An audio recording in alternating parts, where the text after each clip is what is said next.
Welcome, friends, to this holiday party for the holiday season of 2017. Very happy to welcome you all.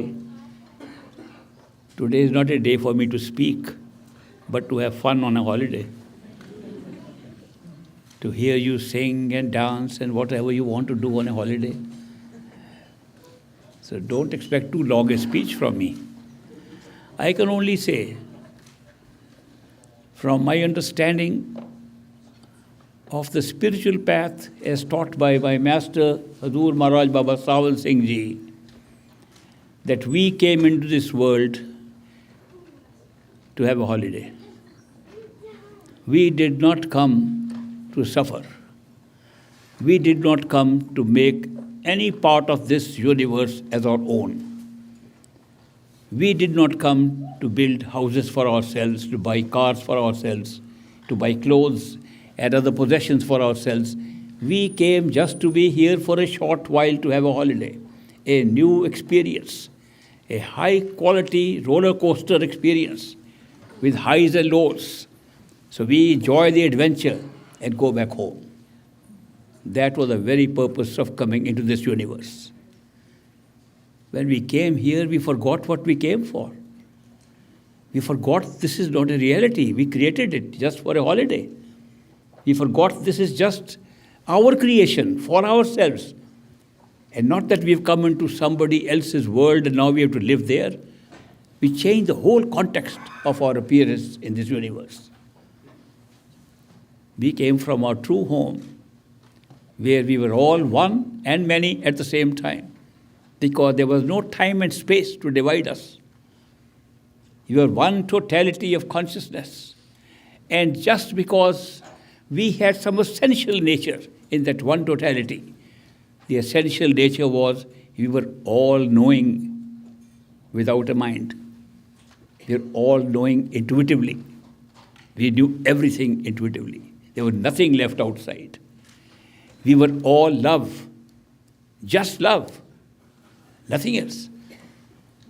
We were all beauty, appreciation of beauty. We were all bliss. That was our totality. That was our nature. But this was a nature, not an experience of nature. We wanted to make our nature into an experience. The one became into the many just to make our nature into an experience. Love is love. But when there is more than one, it makes a lover and a beloved. You can't make love an experience if there's only one. So it is love. But you can make it an experience with the many. The one totality became many souls within the one. Not anywhere outside. There is no outside. There is no space and time. Within that one, the one became the many. And to enjoy the great joy of love, beauty, bliss, everlasting peace, everlasting joy. This was our state. We wanted to add on some more adventure. So we got a little equipment. Very nice, very sharp, well-designed computer called the human mind. And we gave life to that computer and gave power to that computer so it can work. So we can have a great time using that wonderful machine.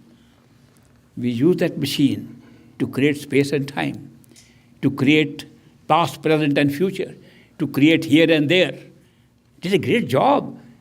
The mind did a great job, and we enjoyed the vastness that was created just by the use of the mind.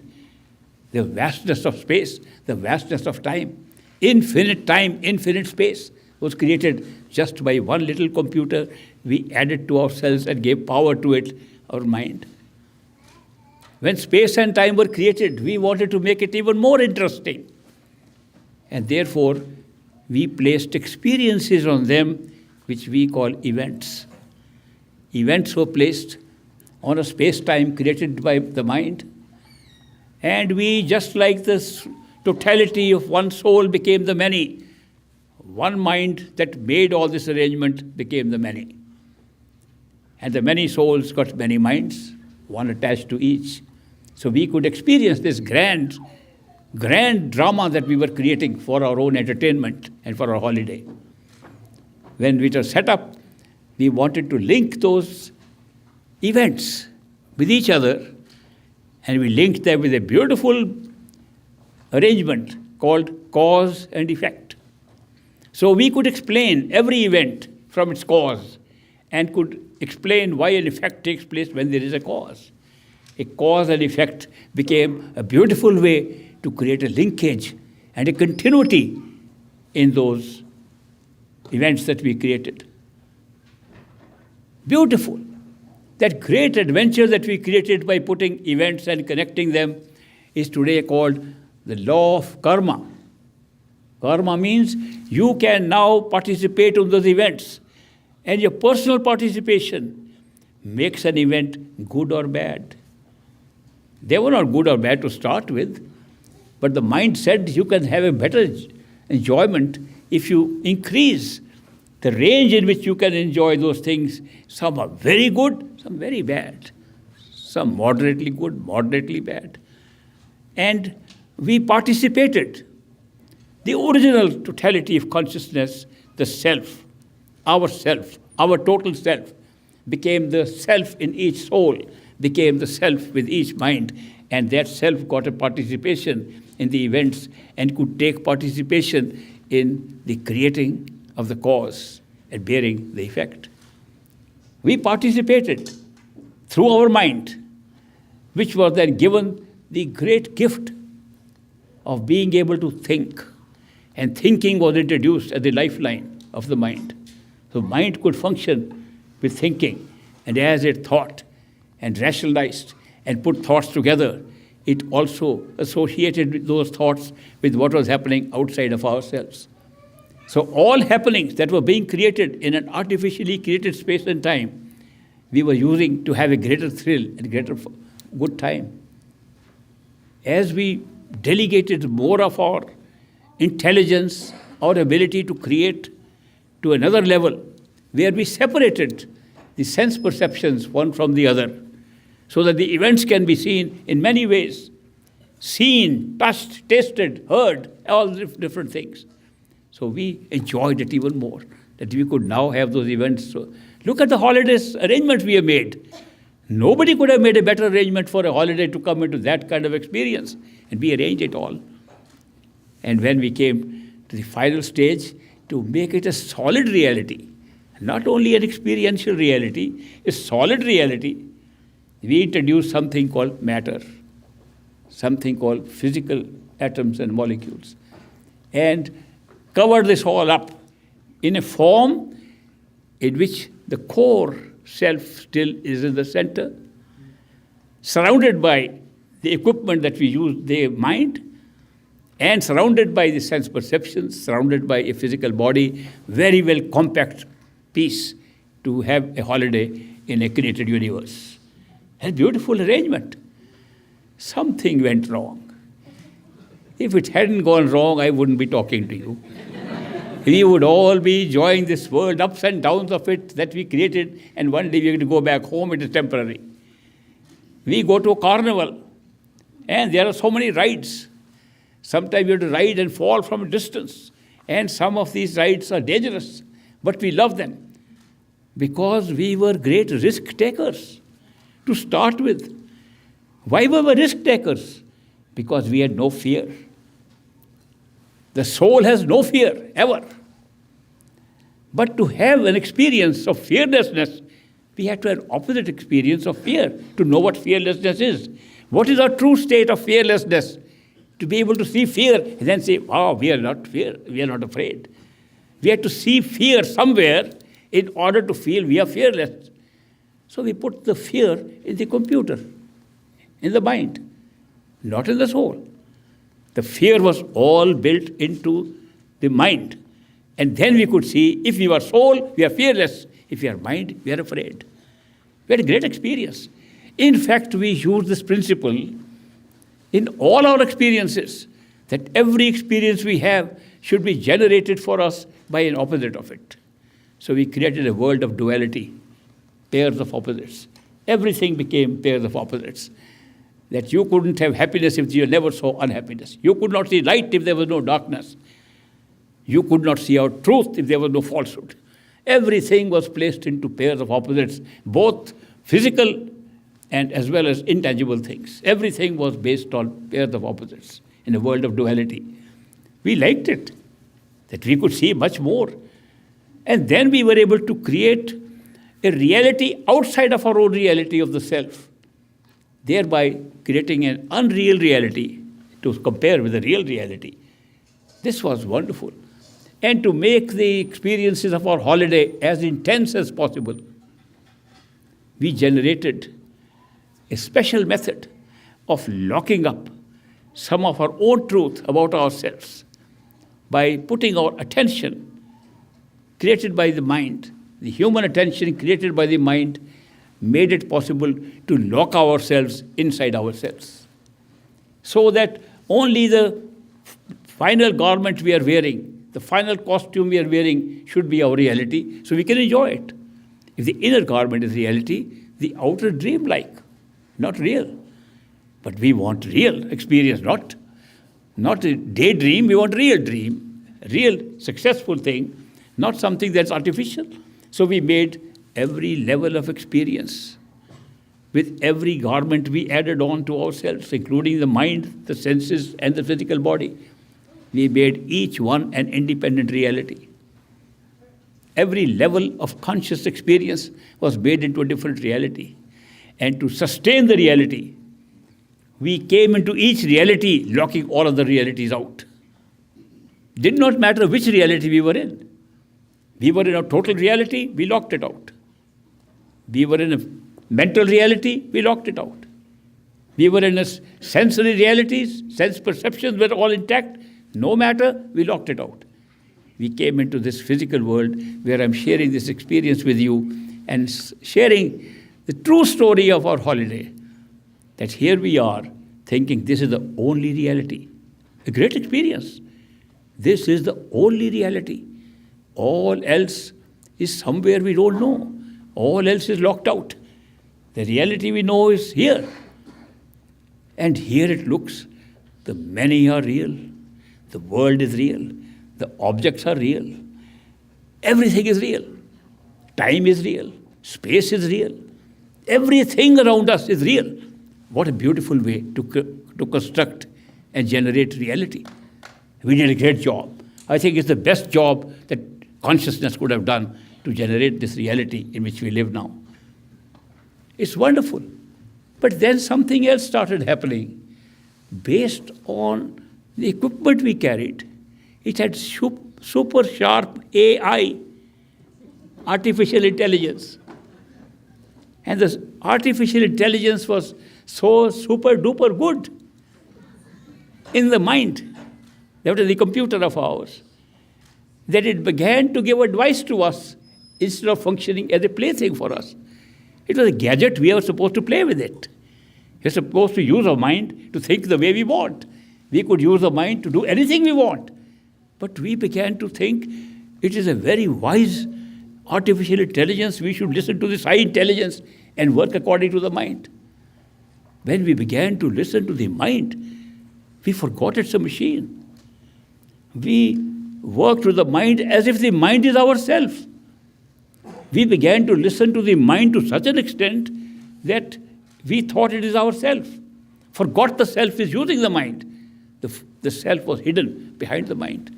And the mind began to go out and enjoy things and enjoy a little too much. What happened by enjoying a little too much? Got attached to those things. Got desires to have more of those things. Desires to make those things our own. Desire and attachment became so important for the functioning of our mind that the desire and attachment made us feel this is the only place to be in. There were highs and lows which were built into the system. The whole system was built as a roller coaster, that we should have highs and lows. But we began to feel we only want the highs, we don't want the lows. And we began to design many methods of improving our own life.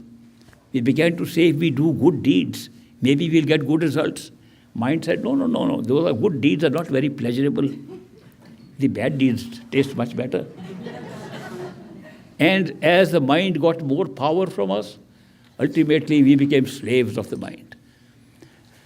An equipment given to us to enjoy, which had the capacity to create so many varieties of experiences, was now being used by us to advise us and to lead our lives. What a strange situation. And what has happened?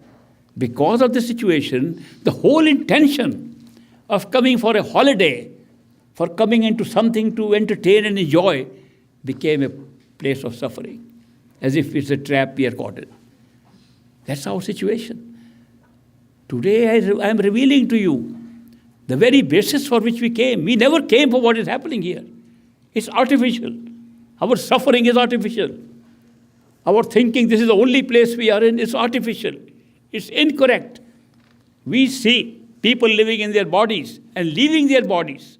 Everybody dying. We see people die and we feel we may not die. How can that be? We make plans as if this is a permanent place for us to be in. This is not at all permanent for anybody. And what are we trying to do? Knowing it's a temporary place, knowing the extent of the time and space we have created, infinite. We can talk billions of light years away, billions of light years ahead, infinite space around us. And yet, in the short period we are here, we are trying to say, this is my house. What will happen in a few years? You are gone, house is left behind. This is my cat, my dog, my wife, my children. Everything around us, we are trying to make it mine. And nothing is mine. Nobody has ever taken anything from here when the body is left here. And yet, in the body, we're trying to make everything our own, as if the body will possess it forever. What a big blunder.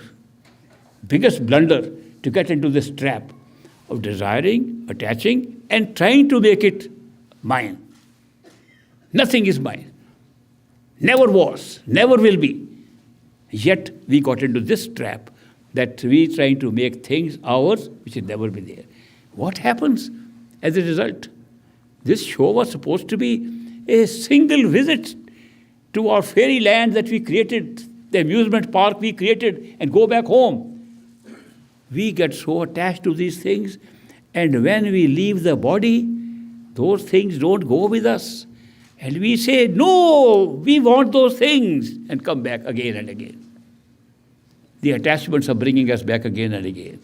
We came for a short time to have a good time, a good holiday, and we are trapped because of our desires and attachments to come here again and again and stay here for long. Unfortunate that this thing that was temporary for a holiday should have become a prison house for us, a prison in which we perpetuate our living by our own attachments to things that will never be our own. So it's an amazing story of a human being caught up like that, and knowing very well, nobody will take it with us. We will all die. Nobody has ever lived forever. No master has lived forever. Great enlightened people have come, all died. How can we then think that we will be living here forever and making things our own? Somebody goes to an amusement park and likes a ride and says, I'll take these chairs, I'll take these Ferris wheels, I'll take them with me, they're mine. Nobody does that. That's what we were supposed to be here for, to enjoy what is around, for temporarily, and go back home. Unfortunately, we got trapped here. What happened to our super intelligence? What happened to our wisdom with which we came here, which is still intact and is now caught up in something we think is the only reality? Is there no way out? There is a way out. And that's what I've come to share with you. That when we are in the holiday and we forget it was a holiday, we make it a place of real life of pain and misery. Pain and misery we create even when there is no pain and misery. We become miserable. I met a man who has millions of dollars. He says he's poor. Why is he poor? Because the neighbor has more. It's true. We have even judged our own state of happiness our state of joy, our state of enjoyment based on what others are having around us. Have we transferred our happiness to our neighbors now? That's what it looks like. So we are all creating unhappiness in areas where there should be no unhappiness at all. So we are making a place which was meant for a holiday into a place of unnecessary suffering. But when we suffer so much, some wisdom does come to us based upon our original state. When the original state strikes in us, suddenly a thought comes to us. Why are we taking this so seriously? This is not our place. It couldn't be. That feeling comes inside. This is not our place. Then we should be looking for something that is our own. And a strange kind of a seeking starts coming. A seeking, this is not my place. I want to find out where is my home, where I came from, what's my origin, who am I? These questions come up. When these questions come up in us, it's a good time to watch out. Because those questions make us a seeker of our true home and our true state of being. It's an arrangement that we have ourselves made, that when we are tired of this experience, we should be able to go back to our true home. And the arrangement is, at that time when we get fully tired and are ready to go back home, these thoughts begin to come into our head. Who am I? Why am I here? I am not the body. Bodies are dying. Am I not more than that? What could I be? Can I find out? That seeking inside, that starts. When seeking starts, the game for going back home has begun.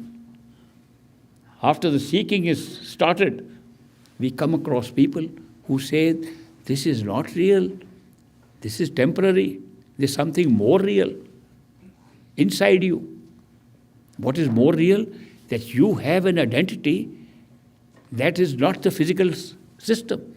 That identity is that you can still do whatever you are doing without matter, without these molecules and atoms that are constituting your physical body and the physical world. How do you think the world is physical? Because you have a physical body. Did you know if you didn't have a physical body, the world would not look physical at all? If you have a different body, the world becomes like that. It is the nature of our own costumes we are wearing on our consciousness that generates what kind of world it looks like. So when we can leave one costume, we automatically see another world. Other worlds are so well designed, so well created by us, so well created, so that if we leave this body, we can go into a state of being where our sense perceptions are intact, and an overlap of another world and this world can be experienced. We can see this world and see the other world, bigger than this, both at the same time. If we want to leave that state and go into the other world, we can drop the overlap and go into that other world where it's completely different laws operating and much better than the one we are experiencing here. Karma is still there. Cause and effect is still there. Space and time is still there. But it's not the same way like here. We have greater mobility. We have greater ability to see. We have greater ability to understand. The mind functions more clearly in that state than it does here. So all those advantages are there in that state. So we can enjoy that state, and many people think that's good, we've come back home. But it's not home. Karma is still there, space-time is still there. We have the opportunity then to go further up and go and discover the state where we, as our souls, took up a mind and made it part of ourselves by giving it power of life. And the mind is functioning, and we see the great job the mind is doing, like creating different series of events to be placed into our life in the physical plane, in the astral plane. The mind is generating series of events, infinite events, and packed into little capsules called destinies. All destinies are being made there. Nothing is made higher than that. And we can see how we are participating in the making of our destinies, and how we are participating in picking up destinies which we want to enjoy. It's like saying, I like this DVD better than the other. I'll try this one. And that creates our life here. Next time, I like this one better. Okay, I'll do. That becomes our life here. All being generated at the causal level. It's a great experience. And many people think that's where we came from. That's our true home. But it's not. It's still in space and time. That's where space and time are being created. Therefore, we find that if we are seekers of a true home, not seekers of the creation of destinies, not seekers of a universal mind, but searching for the soul, searching for life itself, searching for where consciousness is born, searching for ultimate truth, then we go beyond that. And when we are ready for that, right in this physical body, a human being appears at that right time and guides us how to go within to that point. We fall in love with that person. When we fall in love with somebody, that person drags us. We can't go anywhere. If you love somebody, you go where that person goes. So when we fall in love with such a person who is carrying the awareness of our true home while he is here, and we follow him out of love, we go to the true home. As simple as that. There's no other place to go to if you love somebody. And that person pulls us by his unconditional love. A love that never changes. A love that never judges. A love that never says you are good or bad. A love that says, you are going back with me, you are my friend. And you go back home.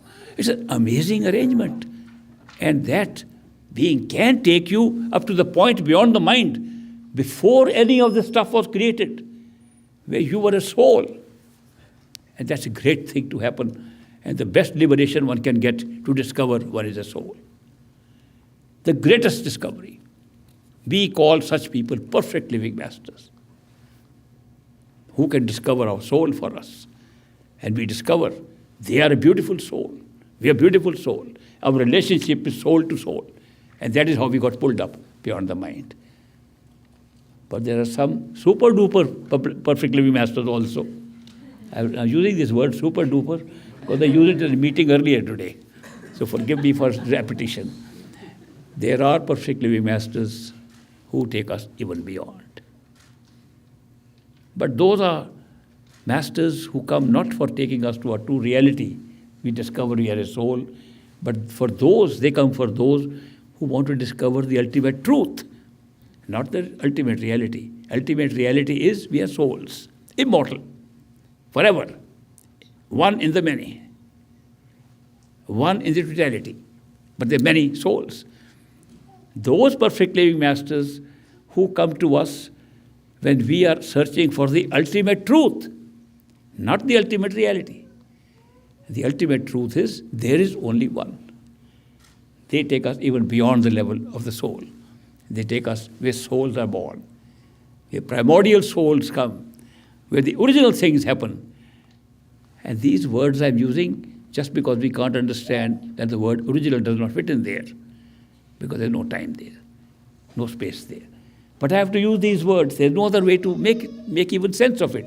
But the truth is that they take us back to where the origin of the whole show took place. Imagine we come on a holiday celebration here, and we think we come just for a little holiday, singing, music, dance, enjoying, and yet we have an advantage at this time to make a true holiday by enjoying and going back to our true home. And it's possible right here. It's possible. Only thing required, seek inside yourself. Seek inside that human being who is going to be a projection of your own self. The seeker is being projected outside as a human being will appear in your life. Automatically. No search is needed. Search cannot make you find that such person. You can search as much as you like. You can never find a perfect living master. Because perfect living masters do not display any sign that they are perfect living masters. They don't wear any special costume. They don't wear any orange-colored or saffron-colored or white-colored or black-colored or any kind of colored dress to show we are different from others. They are not different from us. They are totally like us. They are more like us than we are ourselves like us. They are more ordinary human beings than we are ordinary human beings. So how can we ever find them? There's no way we can find them. those who are perfect living masters of the highest order, to the ultimate truth, they come exactly like we are. There is no need for them to tell us who they are. We discover from inside our own self. We don't have to discover from outside. Their relationship is with inside us. They are inside us and outside. Are they different? Somebody has asked me an email question this morning. Is there a difference in the outside master and the inside master? Why the question came up? Inside master seems to understand my question and answer. Outside master knows nothing. And good distinction. The outside master knows nothing. Inside master knows everything. How can they be the same? The answer to that is they are the same. But the outside master is ordinary human being like us who know nothing. We know nothing, he knows nothing. If we know something, he knows something. If he knows more, he knows more. He is our mirror, the outside master. He knows as much as we know as human beings. Not more, not less. But the inside one knows everything. So therefore, it's a same being. But the question is how we get information, outside information, like the one we need outside. Inside information, the one we need inside. So that is why these roles are being performed by the same self. The same self starts the whole game. The same self realizes the truth ultimately. That's the greatest possible thing. I don't think when we describe miracles, I don't think I can describe a biggest miracle, that the miracle, that being in a human being, body, in a physical universe, that the ability for a human being to find the ultimate truth while still here. I can't think of a bigger miracle than that. And the certainty of this miracle happening, if you meet such a person, that makes meeting that certain person the greatest miracle also. That if you meet such a person, that's guaranteed that you will get that ultimate truth, is itself a greatest miracle. It's a very rare event. It's not common. I know, because most people are not seeking the ultimate truth. Most people are seeking some little comfort, some little advantages in the state they are in here. They want to get a little better money, better job, better house, better accommodation, a new car. They want the children to be better behaved. They want families to be happier. They want peace of mind. They want a little comfort in the current state of being. And there are thousands of teachers who can do that. They can help. There are counselors there. There are people who talk. Coaches are there. They help you. So many people are there. Maybe billions of teachers are there in this world who can take us and help us in those areas. But then there are others who say, no, this body is not my real self. I want to find what is inside. I want out-of-body experience. There are hundreds of people who can teach you that also. There's so many yogis existing all over the world teaching you yogi, by which you can have an out-of-body experience. You can have great experiences by placing attention on the energy centers in the body. And they're very interesting. There are many who try drugs for that. Ayahuasca is becoming popular. I hope I'm pronouncing correctly. People come and tell me their experiences. They tell me what's happening with the different drugs. I used to hear experiences in the 60s when I was in Cambridge at the Harvard University. Professors were trying those drugs. They're still trying now. More people are trying and getting different experiences. That's a minor thing. Nothing to do with real truth to find out who we are. None of them give you any inkling of who you really are. None of them touch the soul. None of them can even give you an inkling of what the soul is like. Therefore, those are many teachers. But those who want to go to the universal source of creation, which they consider is the universal mind, there are few teachers like that. Maybe a few hundred in the universe. Those who want to take you beyond the mind and realize the importance of love and devotion, they're a handful of people. And those who can take you to the top, to the ultimate truth of the oneness of creative power, the oneness, totality of consciousness, they're so few that the great master used to say they can be counted on the fingers of the two hands. Like he put a limit at 8 at any good time. He says sometimes they're even less than that. Why? The seekers of that ultimate truth are so few. The seekers of intermediate truth are many. But it's a great thing. It's a great miracle that we can talk about these things and understand the reality of this universe, how the whole life was supposed to be holiday, and we have the ability now to go back to our true home. I hope you enjoy this holiday here, and don't forget to go back to your true home. Take this message from here today, that this is supposed to be holiday. Its ups and downs are part of the created holiday, and they are not going to go with us. Neither the ups nor the downs, nor riches nor poverty, nor the body, nor its illness, nor its health. Nothing is going to go with us. We are not this. It's just created for our life, for this show. So we'll after this go back home. And in this sense, I wish you the best of holiday and the best of your return to your true home. ASAP. I learned these words from my emails. They write to me, we want radiant form ASAP. We want to reach our true home ASAP. So I also learned ASAP. I don't know what it means. Whatever it means something in time. Now, I want to just mention one thing. Please remember, we say we are trapped here. What is the trap? If we just go to the basic, it's all right to say our attachments, our desires. Supposing we don't have desire, no attachment, no desire. We are living in a spiritual state of mind and not attaching ourselves. We are detached, living a very spiritual life. Then what is the trap? There's a very sinister trap, a trap we don't even see.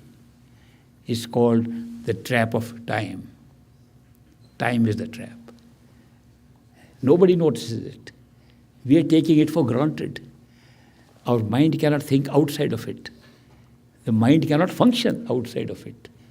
Therefore, it's such a sinister trap that we feel time is inevitable. Even when we discuss spiritual things, we say, yes, once we go up there, when we came down, when did this happen? We are putting time in our true home also. We can't get rid of the idea of time. Time, Indian word for that is kal. Kal means time. This time is a trap. People say kal is a negative power. Time is a negative power. And it has taken hold of all of us. ASAP is all under the control of kal. Kal determines when it's ASAP. Kal determines when things will happen. Kal determines we are impatient seekers. And impatience doesn't work because of kal, because of time. Therefore, we should remember that the real trap is something that we don't even notice. We take it for granted. And when we'll get out of it, then only we'll realize how important this factor was in creating the prison for us. Supposing time is pulled out today, we'll all be in our true home. So what is keeping us here? Time. So that is why, remember, time is the negative factor. And when you remember that, you will also get more patience in dealing with everything here. So that is why they say acceptance and patience are necessary in the spiritual path. Acceptance because you have to accept what has been designed as a destiny. It was designed with ups and downs for all of us. And we have to accept it. If you don't accept it, you fight against something that will not change.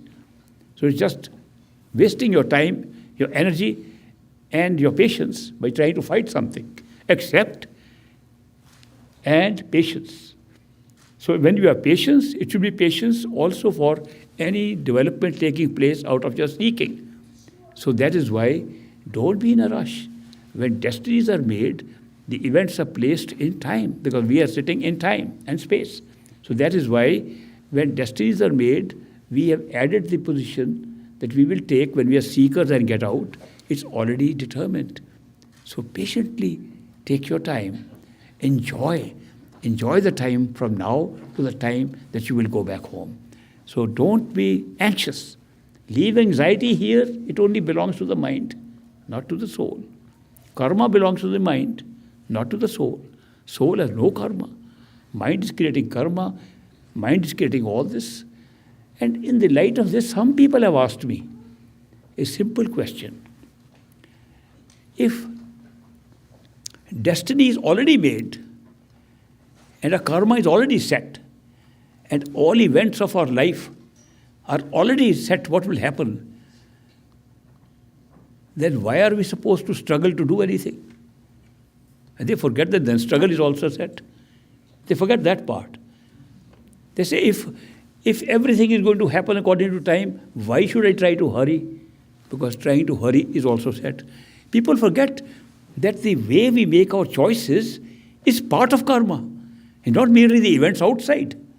How our thoughts take place, how we make choices, how we question things, is all part of the destiny. Destiny is a full package. It is not just containing some events and now you can comment upon it and get out of it. Somebody says, my destiny is to go left, I will go right. Well, it was destined for you to say, if destiny is left, I will go right. It's part of destiny to say that.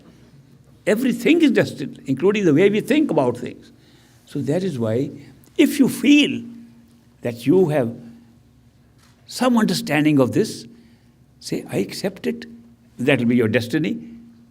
It was destined that you will say, I accept it. But better, if you feel that you have a right to say something, if you feel you have the free will to make the decision, make a good one.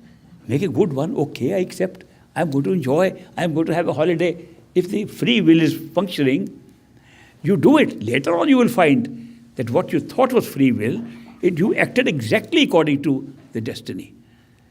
Destiny works in such a way, because of the levels of creation, what we feel in the physical world is destined, based on the law of probability. That if I go this way, I know I will reach there. If I don't reach there, it's against the law of probability. If somebody comes and gives a divine intervention to me, a holy man comes, he says, I'll stop you from going there. And he pushes me somewhere else.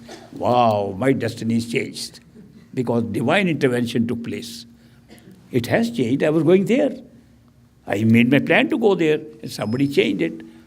Then we go to the next higher level, and we find what is our destiny. It was somebody will come and change, and you'll go there. Even the divine intervention was predetermined. But it was a divine intervention here. But it was not known to be an intervention when you went to the next place. Then some higher being comes up and makes an intervention there. And we go to the next higher level, even that was predestined. The whole programming is done for everything that is happening in one package, including the way we will get divine intervention, including our timing of going to true home. Everything is pre-packaged, and the way we will think about our seeking, the way we will proceed, it's all pre-packaged, but we don't know it. Therefore, our thoughts come as if we are making decisions right now. Well, very good. If you feel decisions are coming right now, make the best you can. Make the very best you can, that will be your destiny. So it's a wonderful way to look at it, that you do the best decision. You have free will, you feel you have free will, use it the best you can, you'll find that you are pre-programmed to the best you can. So it's a good advice, not to worry about, my destiny was this, but I don't like it, I should have been like that. What is your destiny? What ought to be is the comment by your mind. And therefore the comments on the mind don't change destinies. So remember this and cheerfully accept and have patience for everything to happen. Thank you very much. Any singers here to join? Anybody brought a guitar? I'm sure there's somebody here.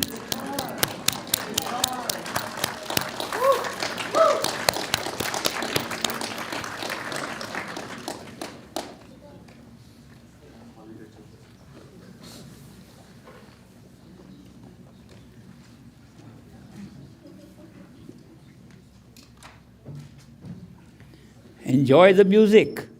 If music be the food of love, play on. Not my words, Shakespeare.